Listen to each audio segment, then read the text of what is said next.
All right, we're good to go. Okay.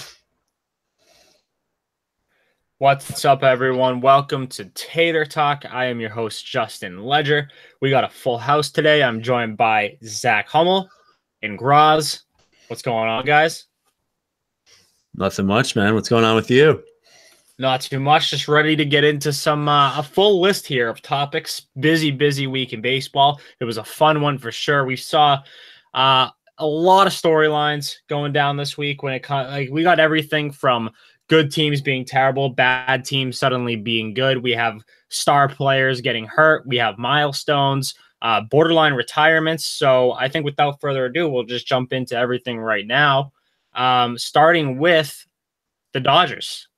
We've talked a little bit these past couple of weeks about how the Dodgers, they might be a dumpster fire this year. And at least by their standards.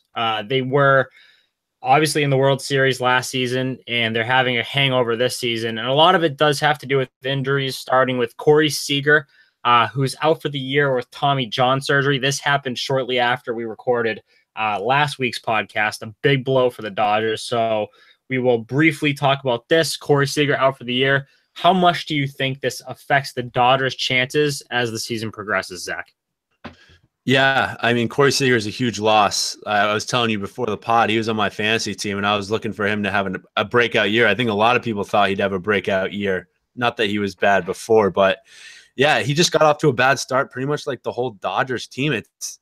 I hate to say it, but they're almost on pace to be a seller at the deadline. And I know there's been a lot of rumors about Machado possibly being picked up by them, but if they don't get their act in order, it would be pointless to trade for him at this point. Yeah, I don't really see that happening because I think, how long is Justin Turner out for? Justin Turner should be back sometime around that time, I feel like. So they're not going to need a Machado or anything. I don't think they're going to need to do anything that drastic.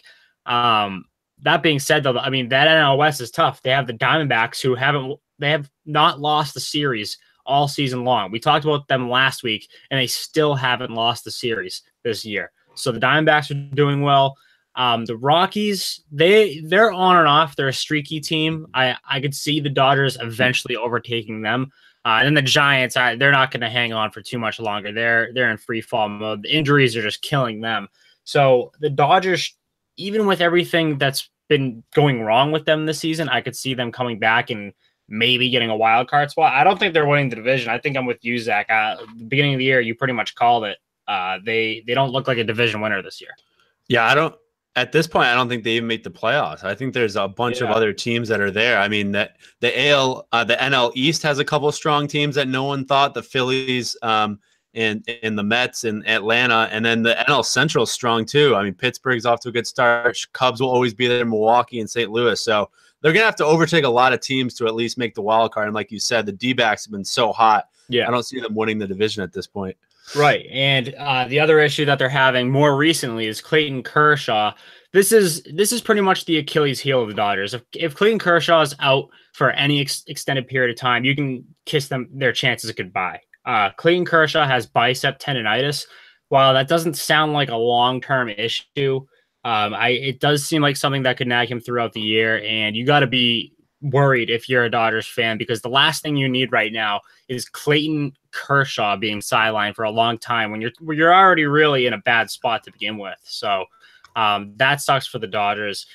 And to make this whole Dodgers thing even weirder, they actually had a combined no-hitter this week, just randomly in the mix. I want to know what your thought is on combined no-hitters. Do you even blink an eye when you see a combined no-hitter? Or are you like, oh, that's cool? Like we've had this "are no-hitters impressive" discussion before. What about combined no-hitters? Because I lean towards a no.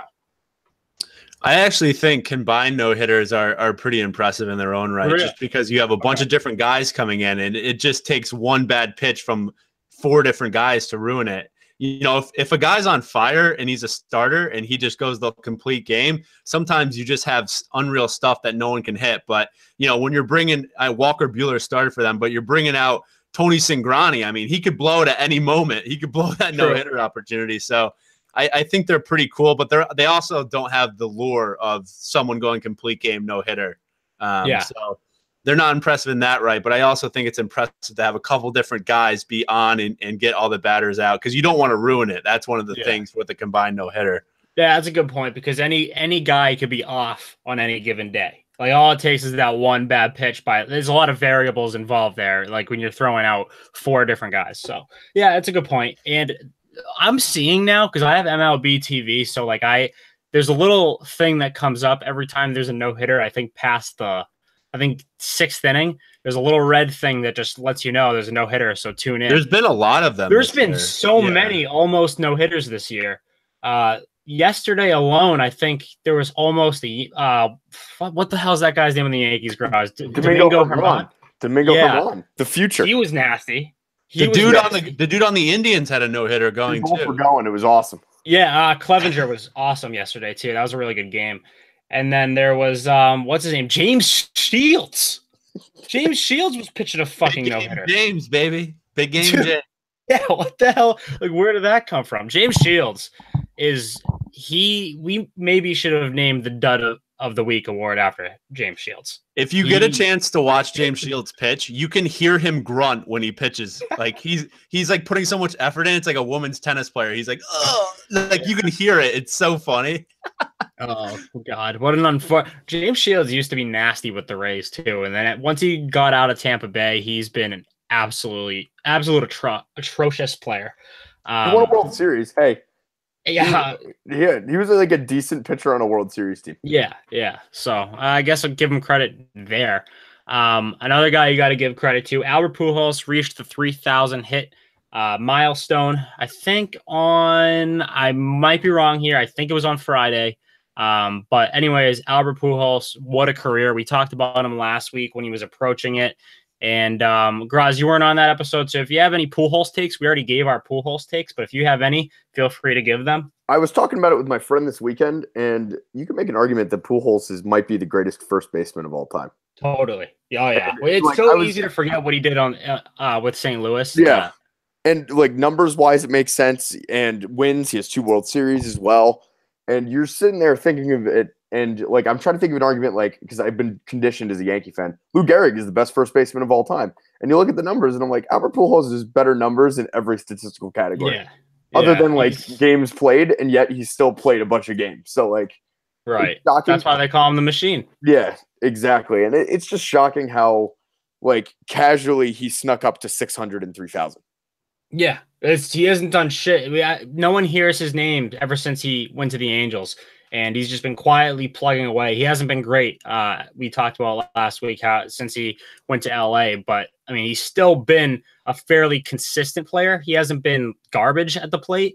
So, I mean, that alone, imagine if he kept up even close to the pace that he was on in St. Louis, what his numbers would be right now. It's ridiculous to think about because he would obviously be the greatest baseball player of all time if he kept up that pace that he was on in St. Louis. So props to Pujols. You got to believe that he's pretty much done with his career. I think he's accomplished everything he's needed to accomplish. Give him maybe another year or 2, and I think he's done. Here's the thing. Here's a big if, and I was talking about this at work the other day. If you have him play out the rest of his contract, he has a shot to have the most RBIs ever. If he stays healthy. Very interesting. That's very interesting. I don't know if he's interested in that, just as like a career arc. But like, if he wants to keep going until he's like 44, he could easily break that record if he keeps chugging away.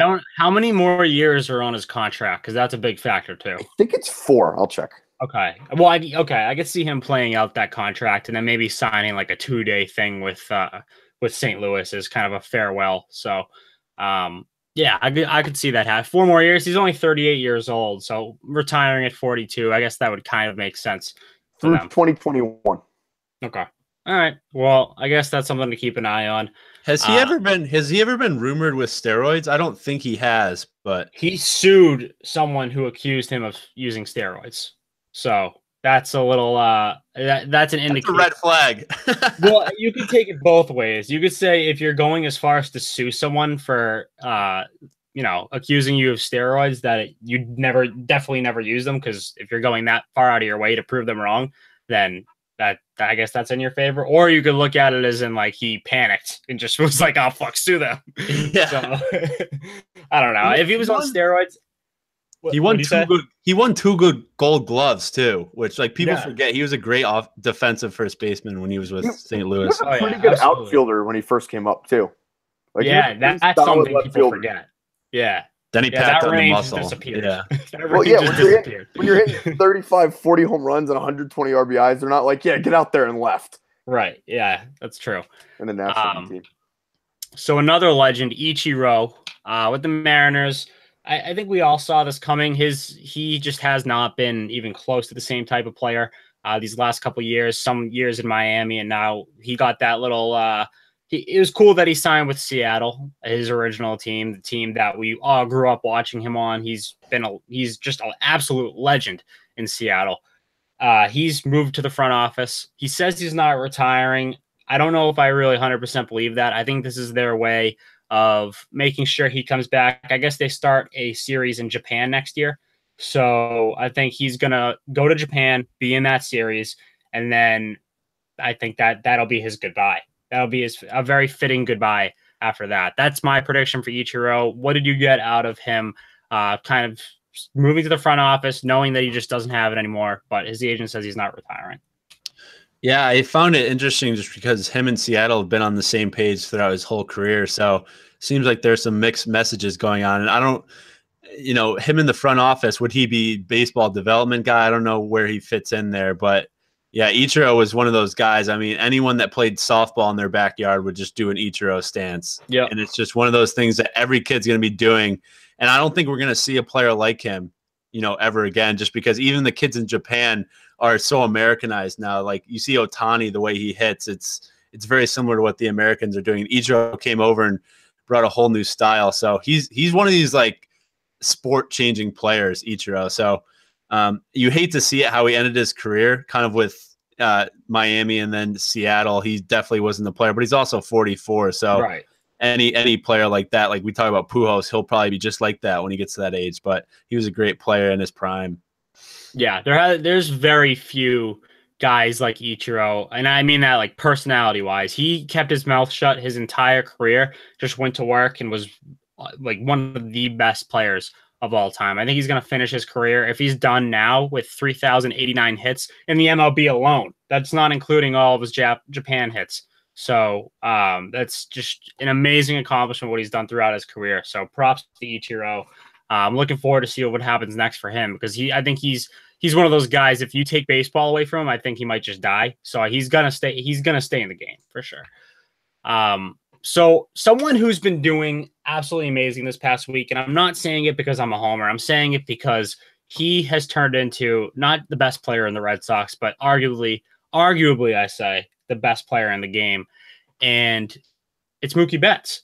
Mookie Betts needs to do more. He needs to do it, in my opinion, at more of a consistent level. And I mean that like for years and years, to be on the same level as Mike Trout. But I think people are starting to put him in that same category. And I'm interested to hear what you guys think. He had 3 home runs on Wednesday.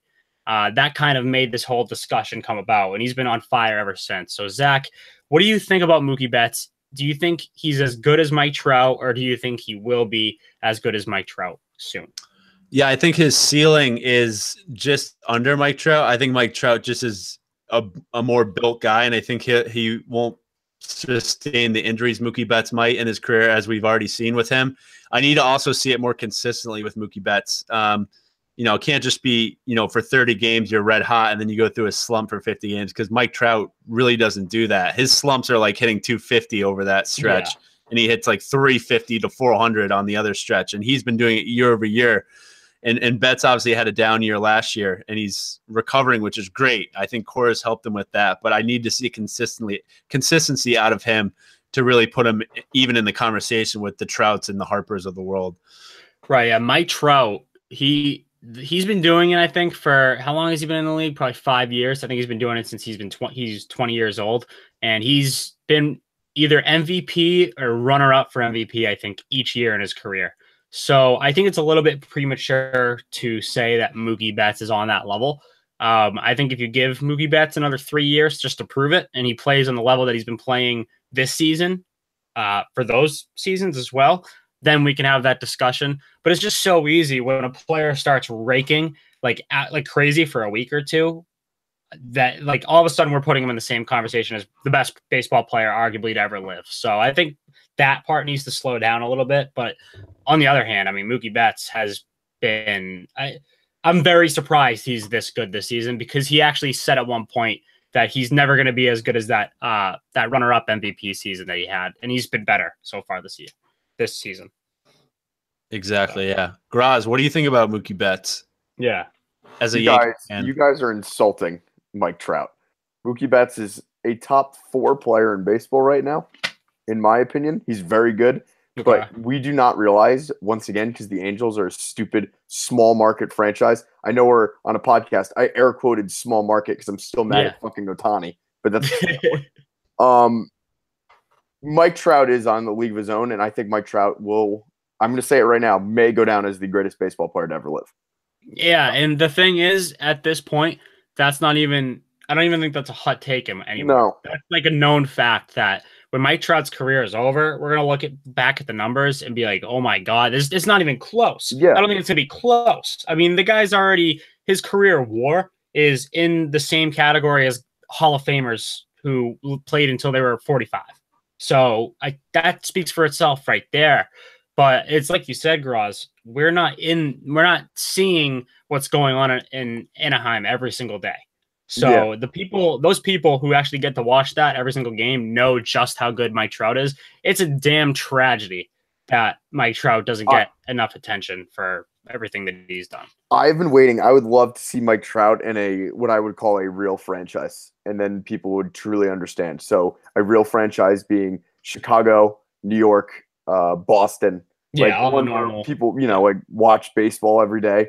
I would argue even Philadelphia, which is where Mike Trout's from. And Philadelphia definitely has a future. And if I had to guess where Mike Trout's next destination, if he moves on from the Angels, is, I would probably go with Philly. Time out. Are you confirming the LeBron James and Mike Trout sitcom in Philadelphia? Because I'm all in now. Big reality TV guy. This is wonderful. I would absolutely be down for that. That'd be fun to watch. From a Celtics fan standpoint, though, I don't think I'd want to see that, because that means like everything the Celtics built is just gonna go to shit if LeBron goes to Philly. So, all right. So that's. Oh, and by the way, Mike Trout hit. Did you guys see that 524-foot homer allegedly? Yeah, allegedly is a big. There's no chance that was 524. But it was a funny funny thing when it happened. No, I'm in. I mean, I want to be in, but I'm not in. Mickey Mantle hit a 550-foot home run. That means he was close. That means he's close to Mickey Mantle, meaning he's one of the best. I'm in. They measured his home run with like a tape measure. They measured him with like a tape measure back then, Graz. It wasn't a tape measure. It was like some guy with string, like in a punt pass and kick competition. That reminds me of how least accurate thing ever. That Ted Williams seat, that red seat at Fenway Park is. That thing's bullshit. And so was this 524-foot home run. Seat is so far away from home plate.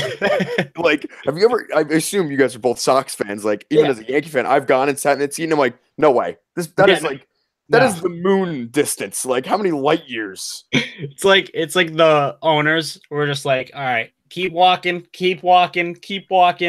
Okay, paint this one. And then they were just like, this is going to be the Ted Williams seat. He hit one 700 feet on, I don't know when Ted Williams played, 1952, May, whatever. Like, they just made the entire story up. I don't think it ever happened. Well, he defeated It's Nazi like the moon Germany landing. It's like the moon landing. Nazi Germany in the war, came back and hit the 780-foot home run, because that's what Bostonians do with their players.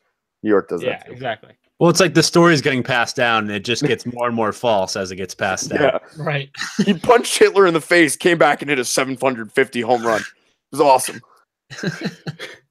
So it's been a hell of a week for the Yankees. Graz, I'm sure you're aware of that. It's been a great couple of weeks, actually. They won, I think, 15 of their last 16 games. Is that correct? Yeah. Is that accurate? Okay. Yeah. So they won 15 of their last 16 games. One of those games ended with Astros closer Ken Giles just punching himself in the face. And that was, to me, the highlight of the year so far. I laughed hysterically when I saw that. Graz, I'm sure you laughed too, being the one who beat Giles in that game. Guy deserved it after. Okay, so we got to go back a little bit here. He deserved to punch the game before he went absolutely crazy after getting the save in a meaningless like May baseball game. And I'm like, dude, calm down. So I am so happy he punched himself because he realized the error of his ways of taking May baseball so seriously. He didn't just punch himself; he haymakered himself in the face. What if he knocked himself out cold on the field? Oh my god, it would be the funniest clip I think in history. You should get help though, seriously. Like if you're able to punch yourself that hard, you have some like issues you need to deal with. Dude, there's been some crazy ass closers, and I don't think any of them have punched themselves in the face. Like Jonathan Papelbon, psychopath. That guy never punched himself in the face. There's been a lot of weird closers. Fernando Rodney's kind of weird, and but he's never punched himself in the face. No, not at all. There have been some weird people, and they have refrained from punching himself in the face. It's always the closers. It's always the closers. It's a lot of pressure. That's how they react to the pressure. Brian Wilson never punched himself in the face. As far as Sergio Romo, never Giants closers. Right? Yeah. So there's been a lot of psychopaths in baseball. Trevor Bauer is definitely one of them. This whole story with him and the Astros rotation, mainly, I think it was McCullers who got into it with him on Twitter. They got in an argument about spin rate, which is way above my head. So I don't want to talk about spin rate for this, but I do want to talk about how they got in a little bit of a Twitter spat. And Alex Bregman won this whole entire argument. Do you guys see Alex Bregman's response to Trevor Bauer? He called him Tyler, and I died. I died laughing when I saw that, because then immediately on Wikipedia, Trevor Bauer's name was updated as Tyler. So that the internet is undefeated. I can't get enough of it. I hope this beef lasts all season long, because Indians, Astros, two of the top teams in the AL, and having that bad blood is just so good for baseball over something so stupid at like spin rate. So like Bauer basically accused the Astros of cheating, which if I'm an Astros pitcher, I'm pissed too. But they got in a full-fledged argument over spin rate on Twitter. Do you know how dumb that sounds? That's just 2018. I saw this and I was like, this is why young kids like aren't finding baseball. They don't want to play. Like it's these guys on Twitter that are talking about spin rate. Like who gives a shit? It just sounds so nerdy. It's the Trevor Bauers of the world who like they love the scientific nature of pitching. And then like Keith Law, that guy, that writer, he's basically like a Trevor Bauer version of like a journalist. It's all the advanced analytics guys. It's like, all right, well, you have Aroldis Chapman who can't even probably add, and he just throws 102 miles an hour. You think he cares about spin rate? Like he's just chucking the ball. Yeah. No. He does not give a fuck about spin rate. You kidding me? Imagine Aroldis Chapman just chatting it up with the pitching coach about spin rate. That would go so far over his head. He's like, coach, I'm just going to throw it 102 miles per hour, like almost at the guy's head, and just see if he swings. It was great to see Bauer just get stuffed in a locker. Like he's just, I hate that guy. Yeah. I don't even like Bregman, and now I do, because I didn't like him before. I thought he was kind of a douchebag, but once he called Trevor Bauer Tyler, that immediately won me over. Graz, what were you about to say? Oh, I was two things. One, I hope for like the sake of this Twitter beef that Alex Bregman was sitting there on his phone and wrote Trevor out, and then like deleted. He's like, I'm gonna call this fuck Tyler. I think that's probably exactly how it went too. And then like Altuve was like, yo, that's a great idea, man. I'm like, yeah, this is on. Also, the whole team just huddled around the phone. Yeah, for sure. The question I have is not if, but what body part is Trevor Bauer beaming Alex Bregman in?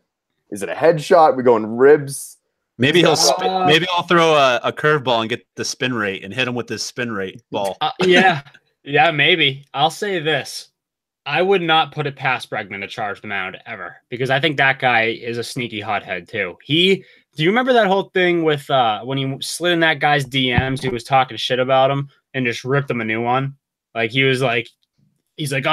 basically pulled the "I'm in the major leagues, you're a loser at home," like that type of thing. He's just such a douchebag. I think he's kind of a hothead too. So there's a lot of hotheads in baseball, a lot of psychopaths. I want to briefly just go through we put together a list of some of our favorite psychopaths in baseball. There's been so many in the history of baseball. We could sit here and all day. The ones that I listed here, Graz, you had some good throwback ones, so I'll let you get to those. The ones I have listed are just like today's guys. I'll start. Me and Zach will go back and forth, and Graz, you'll give us yours afterwards.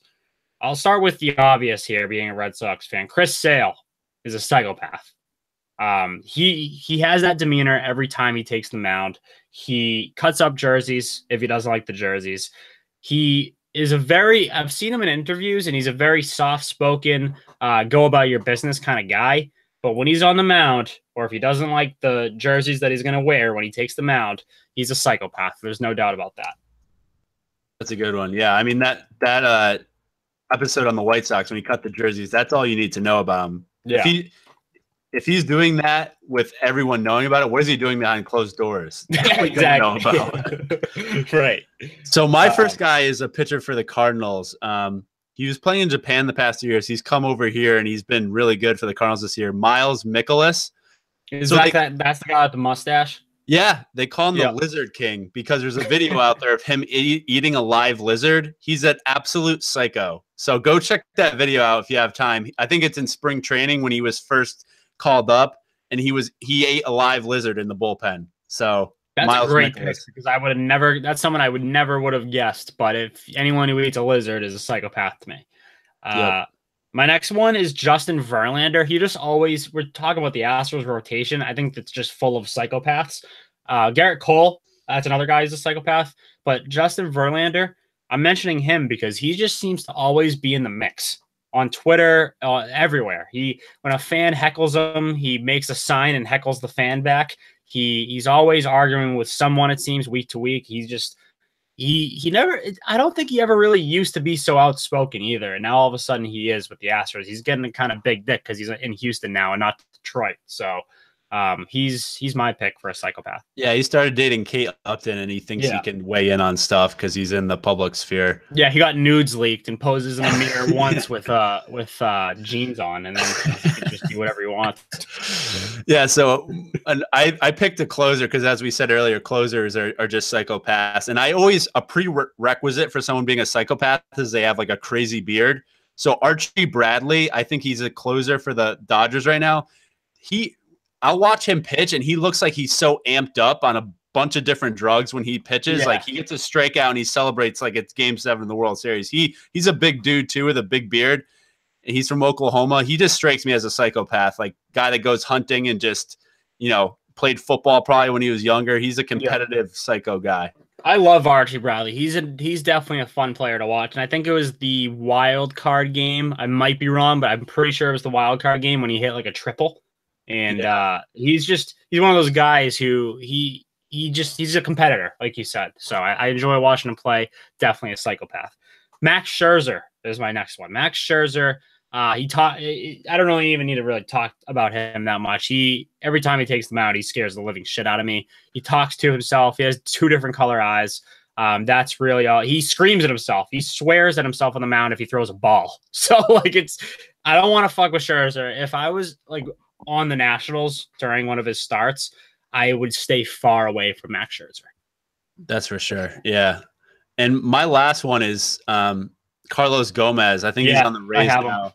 Yeah. I mean, that guy, I wouldn't be surprised if that guy gets into like a crazy institution. Like there's something, he needs to be in a straitjacket. There's something wrong with him. Screws loose. Yes, for sure. Yeah. He's the one. I think earlier this season it was just a mundane regular game for the Rays who are just never going to go anywhere. I think he hit a walk-off home run and he celebrated like he just hit a game-winning grand slam with the base. He loves the bat flip. He loves the bat flip. He'll celebrate every home run. I'm pretty sure he's a couple of times he's been in a mix in brawls too. He's an absolute psychopath. My other ones, I'm not going to get too far into, but worth mentioning. Madison Bumgarner. He's a psychopath in a different way, like the unwritten rules psychopath. Like you don't mess with the unwritten rules around Madison Bumgarner. He's like the unwritten rule police. So he's it's like Ian Kinsler too. Ian Kinsler is like a rules of the game, unspoken rules kind of guy. And the other one, just for good measure here, is Joe Kelly, because I think every day he becomes more and more of a psychopath. So, all right, that's for sure. All right, Graz, who do we leave out? Here are some people that you left out that I was looking up. Okay, number 1, CC Sabathia is always in the mix. Loves yelling at umpires. It gets me always hyped. Recently, he yelled, "Don't come after me, just call fucking strikes," and it was one of the coolest lines ever. We mentioned earlier before we started recording is Carlos Zambrano. Used to be an absolute psychopath. Obviously, Roger Clemens is an easy example, but I blame steroids for that. That's not him. You know what I mean? Some other good examples. Barry Bonds, you can say the same thing. Exactly. We have Brandon Phillips, who is kicking Cardinals. One of my favorite clips of all time. Wasn't that Johnny Cueto? Oh, it might have been Johnny Cueto. So I was doing this on the fly. It was Johnny Cueto. Yeah. Well, Johnny Cueto, in Johnny Cueto's defense, I'm pretty sure he was pinned up against the backstop. It was the whole brawl was happening around him, and he was pinned against the backstop, just like kicking guys. Yeah, I mean, some psychopaths do crazy things. He also dropped the ball once on the mound, which is one of my favorite things to ever happen in a playoff game. And then two more throwbacks. Kareem Garcia, who got pegged by Pedro. Who is Kareem Garcia? He's the Yankees. No, that's the famous Pedro Martinez quote. Who is Kareem Garcia? Yeah, we all know that now. I was about to be shocked. I'm like, you can't just write that out of history. No. Famous Pedro quote. Every time the Yankees and Red Sox get in a brawl, it's always some no-name hacks that are in the middle of it. And then, except that one time with A-Rod, I guess. True. And then going through these last one, personal favorite player of mine of all time, just because he's an absolute psychopath forever, Milton Bradley. Yeah, he's a legitimate one, though. Like, he's an outside. He's, like, not in the game. He's a psychopath. Like, outside, he's about his much different. Yes. Like, I think he might actually be, like, I think he beat the fuck out of his wife or something recently. Yeah. So that's, like, an actual problem. Do you know who another guy is like that? Remember Brett Lowry? That played for, like, he was a psychopath. Yeah, that guy had potential at the beginning of his career, and then he became very much a psychopath and then just disappeared. Aaron Boone's brother's on that list too. Brett Boone, yeah, he kind of is too, which is weird because Aaron Boone is just not at all, unless he does weird shit behind closed doors, which I wouldn't put past him. So another hothead is Manny Machado. I purposely left him off the list so we could transition smoothly into this. The Orioles are absolutely terrible, Graz. I mentioned, I think a few weeks ago, I think when the Rays were doing bad, I said, there's no way you're not going to give me $1 at the end of the year because of our bet. It swung the other way very quickly. The Orioles are not just one of the worst teams in the AL East. They're one of the worst teams in baseball. And that leads to this question. Where should the Orioles trade Manny Machado this season? I think it's a foregone conclusion that he's not going to be in Baltimore at the deadline at this rate. So if you had to pick a team that Manny Machado is going to go to, where do you think he's going to go? I would say two teams to me stick out. I think the Mets could use him just because their offense stinks, and if they stay in it, I think he puts them over the top offensively. I don't know how much they want to give up because it is a rental. Like, I don't think he's going to sign with the Mets this offseason. Yeah. And I truly think he might go with the Dodgers. I think with Seager out, he could go to shortstop there and play, and it would be a huge upgrade for them. That just depends on whether they're still in it at that point. So I think those two teams stick out to me. I don't know why the Yankees and Red Sox would do it because they're going to have a chance to sign him anyways, and they both have decent options at third with Devers, and Drury will come back, and they have Torres and Andujar. You guys are stacked. So I don't see the big guys being involved, but more of teams that are willing to give the Orioles something as a rental piece. Graz, what do you think? Mets is always a good answer. The problem with the Mets is it's been the talk here in New York is that they just don't have the pieces to even trade for a rental. Right. Like, their farm system is decimated. They'd have to give up one of their pitchers probably. Like, it would be like Wheeler and someone else. And then as a completely surprising team, as I'm looking research-wise, because Zach took my answer, it's fine. Could the Cardinals use him? They need hitting.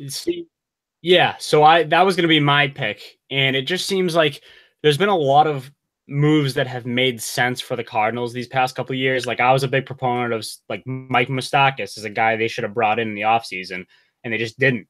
So I'm wary of like making that prediction only because it seems like the Cardinals never seem to make the obvious moves, but that was going to be my pick as one of the better fits for him. The Dodgers are getting a lot of hype, like I mentioned earlier about them. I just don't know if they make that drastic of an addition, like if they're really that desperate. I guess we'll find out more by July. what state they're like. If they're a real borderline team by July, like they're on that pace now, but anything can happen between now and then I could see them doing it. It just would seem like a weird move for the Dodgers to make, to bring in Machado, even though, I mean, I guess it would make sense because they know it would be a rental. I don't know. It's a tough call to make, but my prediction would be Cardinals. How about the Diamondbacks? You guys are big Diamondbacks guys. I'm looking at that too. Yeah, they're going all in. Yeah, they kind of have depth at shortstop. I guess that doesn't really matter though. When, I mean, Manny Machado, if he's available, I think you have to make that move. I just don't know who they would part ways with, I guess, in that trade. I don't know. That's a tough, making these like speculative trades always is tough because you just don't know what, like, who's in the pipeline, what kind of prospects they could offer, and like all the different pieces. So, but I do think it's a good discussion to have, just because Manny Machado's got to be on the block. He just has to be. Yeah, the Dodgers too. Like, it could be part of them. They want to get him in house and try to convince him to sign with them. I mean, they're obviously not the front runner to get him, but LA is pretty enticing and lucrative. So they could try to pitch him the lifestyle if they at least have him in the building. And one team to look out for is the Braves. I know they're sort of building for the future now, but if they want to go for it, they need a third baseman because Jose Bautista is not the guy. Yeah. And they have the pieces to do it. I'm wondering if Manny Machado would be down for that, like for the rental team that he ends up on, hypothetically, if he would make that move back to third base for a little bit, like, because he wants to be a shortstop. He's made that very clear. He wants to move back to his natural position. But if he would even just be a third baseman for just the second half of the season and then go back to shortstop for the long-term team he ends up signing with in the offseason, I think it would work out best for him. But I don't know. I guess it just remains to be seen. Again, the Braves would be a great pick. If he throw him on the Braves with like Ronald Acuna, Ozzy Albies, they have a lot of young talent there, and that would be a really, really fun team to watch down the stretch for sure. Another fun team to watch, or at least I'll say fun player to watch, because the Brewers, I still don't have them near the top of the NL Central this year. I think it's the Cubs division, but Josh Hader has been a fun player to watch on the Brewers. There's a lot of narratives flown around there that after he had that, what was it, 8 strikeouts in 3 innings? So he struck out all but one guy. Is that what it was, Graz? Yeah, 8 in a row. Strikeouts, 3 innings. I don't think that's ever happened. I'm pretty sure that's never happened in baseball. So Josh Hader making a name for himself, and I think a lot of people are considering him the new quote unquote best reliever in baseball. And I think the main reason that's the case is because Andrew Miller's been sidelined. But what he's doing is great. What are your thoughts on Josh Hader? Do you think this guy has what it takes to be the best reliever in baseball? Because I think that title is kind of open for the taking right now. Yeah, I love his versatility. He's definitely like Andrew Miller in that he could be your closer, or he could pitch 2 to 3 innings in the, from the 6th to the 8th if you need him. And he has knockout stuff. I mean, the ball just jumps out of his hand. He's very similar to Andrew Miller. He doesn't really have the sidewinder action, but he has that lefty, slider and fastball, and he just hits his spots. He's amazing to watch. There's not many times you pay to like see a reliever pitch, but he's one of the guys I would pay to see pitch. And he's come out of legitimately nowhere with the Brewers. It's not like he was a top prospect, because usually they try him as starter, but I'd be interested to see if they try him as a starter, because he has had some outings where he's pitched upwards of like 40 pitches. So it would be interesting to see if they try to push him out and see if he can go, because his stuff is electric. See where that goes. Yeah, it sucks because it's hard to really keep track of every single team in baseball every single day. So I haven't really been close on the Josh Hader watch. Like, I haven't been paying too close attention to Brewers games. Admittedly, sue me. I haven't been watching Brewers games all season.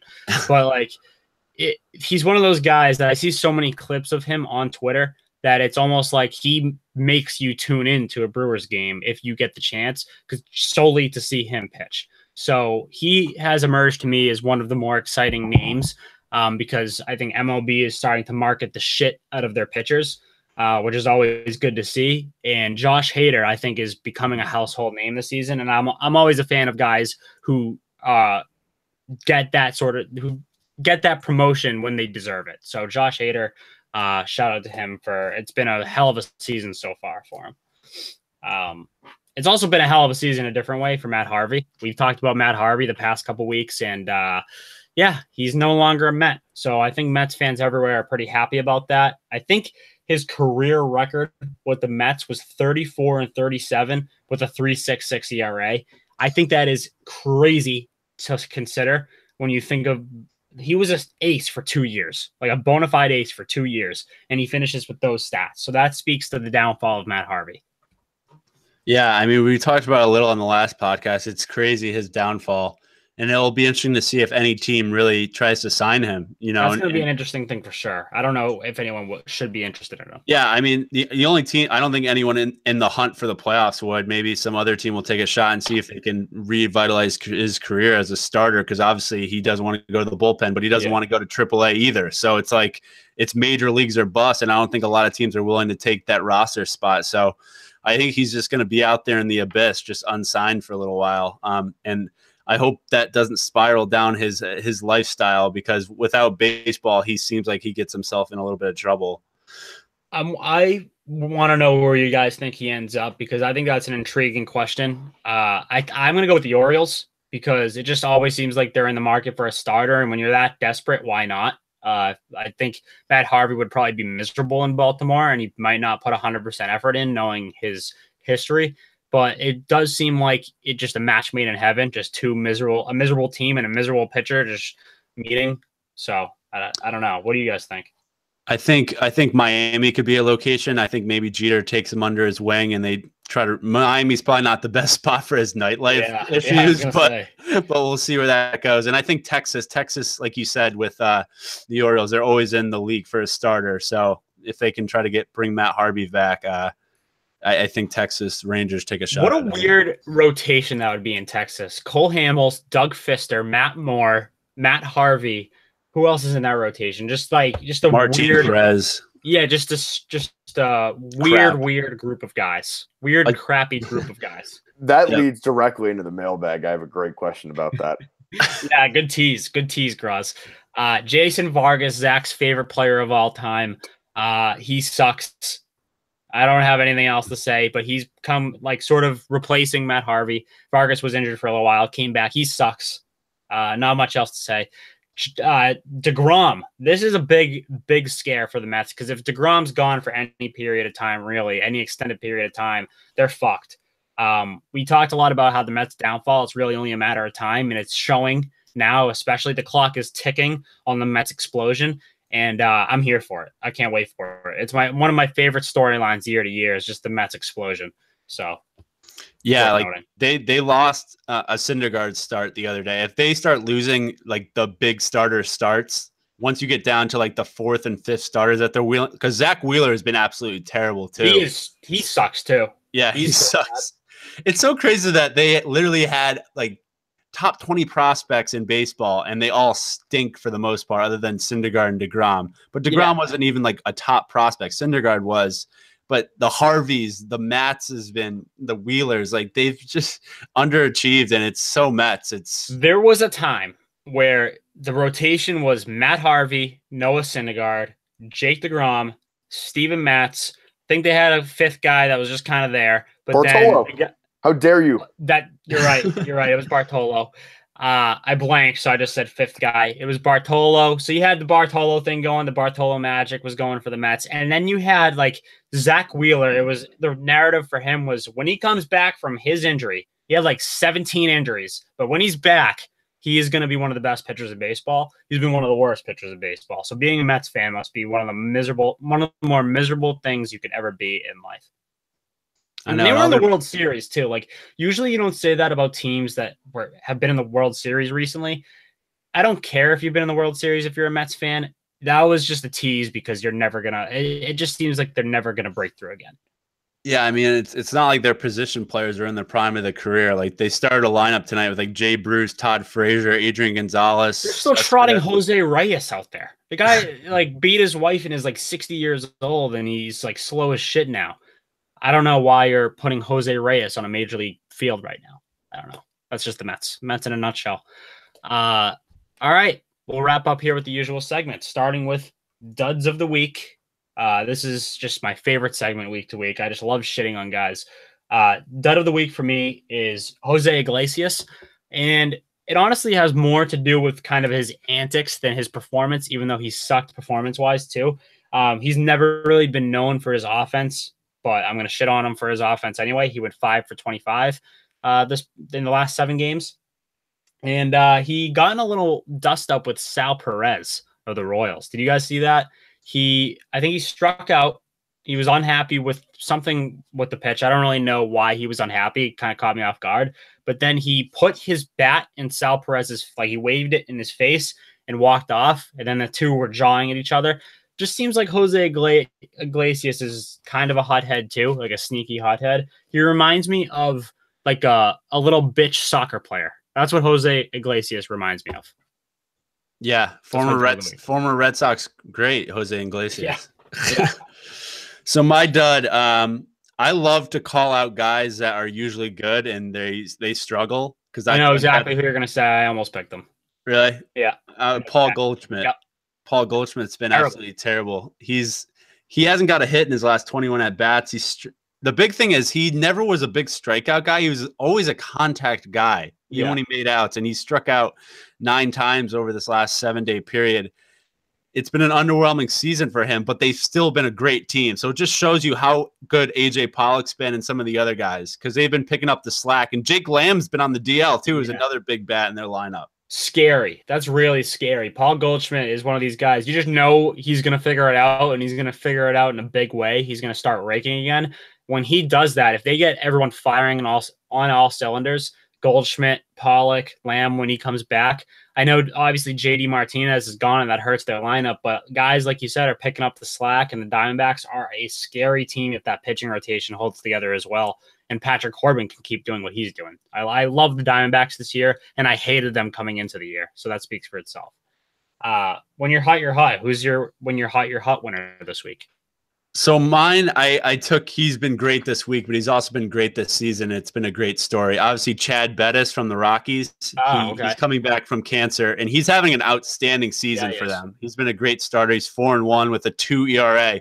He's having his best season ever, coming off cancer, which is insane.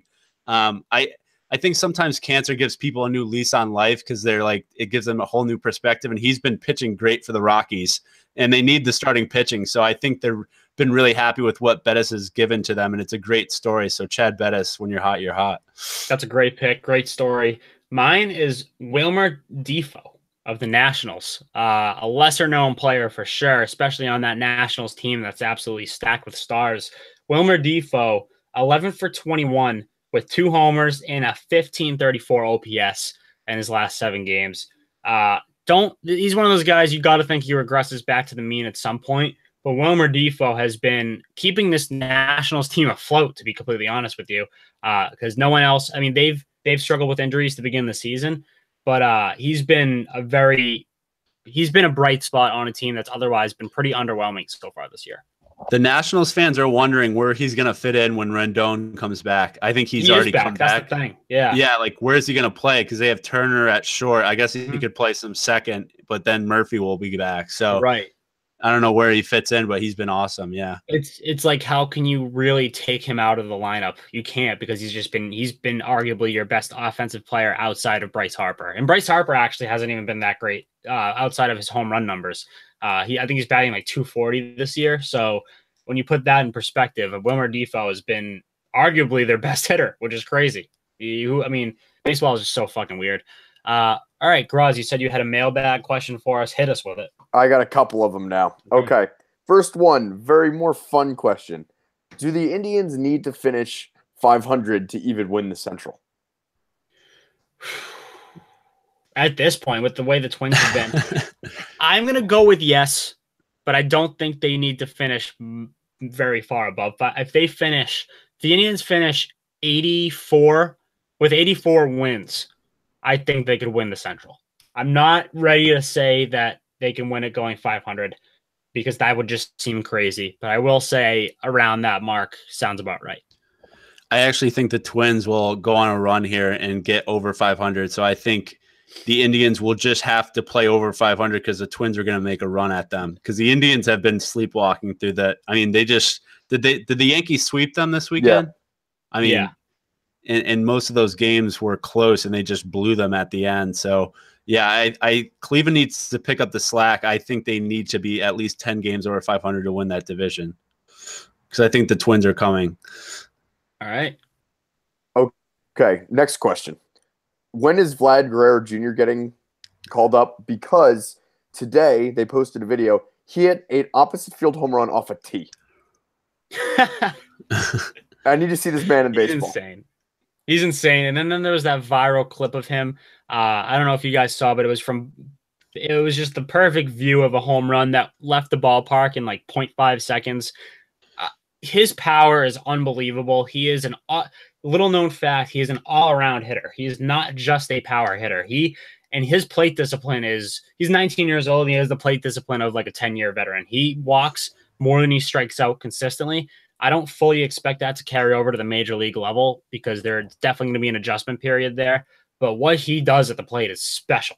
And the Blue Jays, I think they're going to want to bring him up sooner rather than later. I think he'll come up next season, the beginning of next season. So the Double-A team for the Blue Jays just came through Hartford, and they had Guerrero Jr., Biggio's sons on the team, and they had that Gurriel kid who's been up in the majors and playing well for the Blue Jays. So that they have some good young talent there for the Blue Jays. Is Bo Bichette, Dante Bichette's son?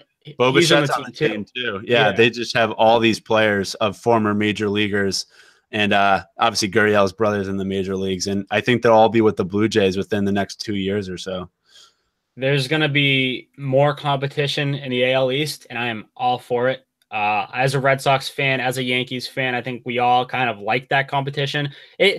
It's nice when the Red Sox and Yankees are both doing well, but it's almost like we crave like more. Like we want the Blue Jays to be playing well. I don't like when the division sucks because then there's that built-in excuse, oh, your division sucks, your team's like not as good as everyone says it is.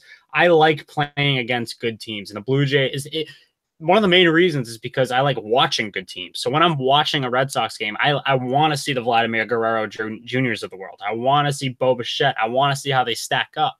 So it's exciting. It's an exciting time in baseball. There's so much young talent. It's fucking awesome. I love seeing it. Okay, you guys got two more good questions here. This is a fun one. So he should be doing a rehab start soon, talking about the Texas Rangers rotation. How excited are you that Tim Lincecum is coming back? When's he coming back? They said he's starting his rehab assignment. They're saying late May. Interesting. So and they're going to try to use him as a closer, right? Yeah, some sort of reliever.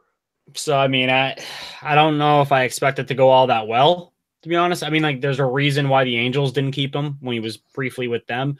It would be a great story. I'm just not a believer. It's like I got to see it to believe it. So, it's exciting. It's a good story. I don't know if it's really going to last all that long. When you said rehab, I thought he was in for drugs. So, I mean, good luck to Tim Lincecum. Yeah. Jeez Louise. Oh, my goodness. Okay, a completely off-topic conversation that I've been debating in my group chat. Is the Steve Irwin ESPN commercial, This is SportsCenter commercial, the best This is SportsCenter commercial? The one where he wrestles that's a loaded question. That's a loaded question. I know. That's why it's a good question. I mean, I remember, Zach, you had like a blog post. I think when you wrote for The Ledge, you had a blog post. It was all the best This is SportsCenter commercials. I am struggling to think of the best ones. Are there any that pop in your head, Zach? So there was one This is SportsCenter commercial that I swear has been deleted off the face of the earth because it was racist, and it was on Ichiro Suzuki. Oh yeah.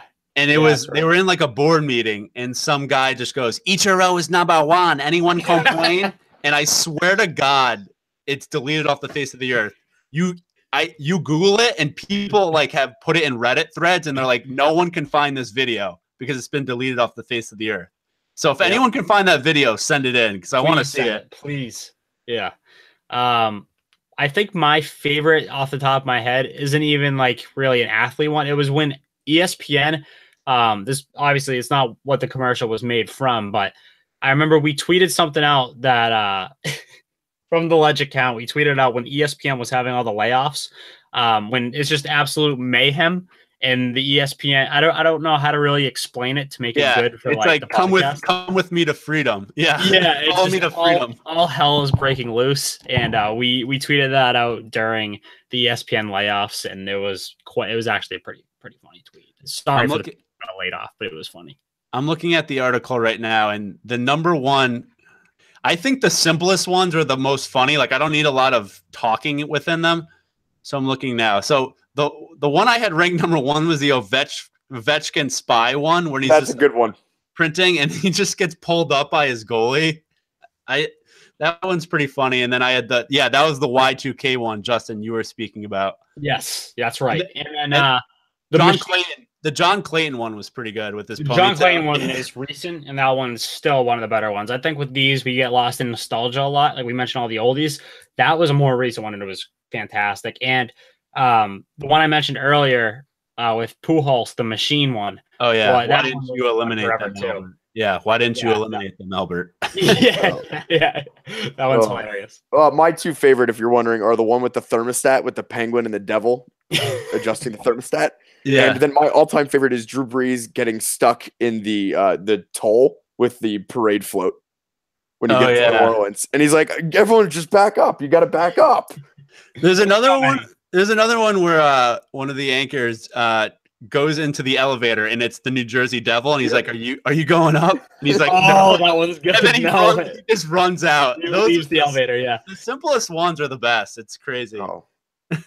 Yeah, I want to think of more because I know there's people listening to this who are just yelling at their whatever they're listening from, like screaming just commercials, like trying to. I mean, tweet us if you're listening to this, and I will mention the best ones from Twitter next week. Yes, please tweet us at Tater Talk Pod with your favorite This Is Sports Center commercials. There's an endless list. We can go on forever here talking about them, but we're going to leave off with that. Follow us at Tater Talk Pod and leave us some questions. Leave us your favorite This Is Sports Center commercials. You can also follow us on Instagram and like us on Facebook. We've mentioned this before. We tweet out highlights every single day from the games that are going on, just what the best stuff, most exciting stuff that's going on in baseball. You will find it at Tater Talk Pod on Twitter. And also, like I said, leave us questions and you can call us via voicemail. We'll feature the voicemail on the podcast, 978-294-9333. Please call in, leave something for us, and then we will discuss it. On that note, I believe we will see you guys later. Peace.